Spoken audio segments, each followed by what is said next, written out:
Ma'am या operation मध्ये किती वेळ लागतो आणि याच्यामध्ये काही पेन होणार आहे का आपल्याला? सो जसं इतर आपण नेहमी लसिक शस्त्रक्रिया करतो त्याच प्रकारे ही एक सर्जरी असते. त्यामध्ये एका डोळ्याला 5 मिनिटं लागतात आणि दोन्ही डोळे मिळून साधारण 10 ते 15 मिनिटात ही प्रोसिजर पूर्ण होऊन जाते.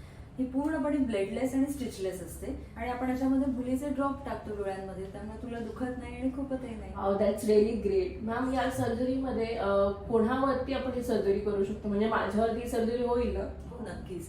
सो कसं असतं, 18 वर्षाच्या वरील सर्व जे व्यक्ती आहेत ज्यांना चष्म्याचा नंबर आहे, -1 पेक्षा चष्म्याचा नंबर असेल आणि तो 1 वर्षापेक्षा जास्त स्टेबल रिफ्रॅक्शन असेल, म्हणजे चष्म्याचा नंबर हा स्थिर असेल त्यांचा, तर अशा सगळ्या लोकांमध्ये आपण ही शस्त्रक्रिया करू शकतो.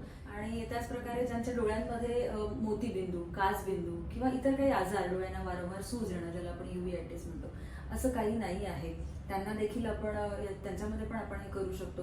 सगळ्यात महत्वाचा पॉईंट म्हणजे ज्यांच्या बुबुळाची जाडी म्हणजे थिकनेस, कॉर्नियाचा थिकनेस हा 500 मायक्रॉन किंवा त्यापेक्षा अधिक असेल, त्यांच्यामध्येच आपल्याला हे करता येतं. आणि एक महत्वाचा मुद्दा म्हणजे ज्या कोणी फिमेल या प्रेग्नंट आहेत किंवा बेबीना फीड करतात, त्यांच्यामध्ये आपल्याला हे नाही करता येईल. ओके, खूपच छान माहिती सांगितली तुम्ही मला, थँक्यू. पण मला या सांगा की या सर्जरीमध्ये कुठले धोके आहेत का आपल्याला?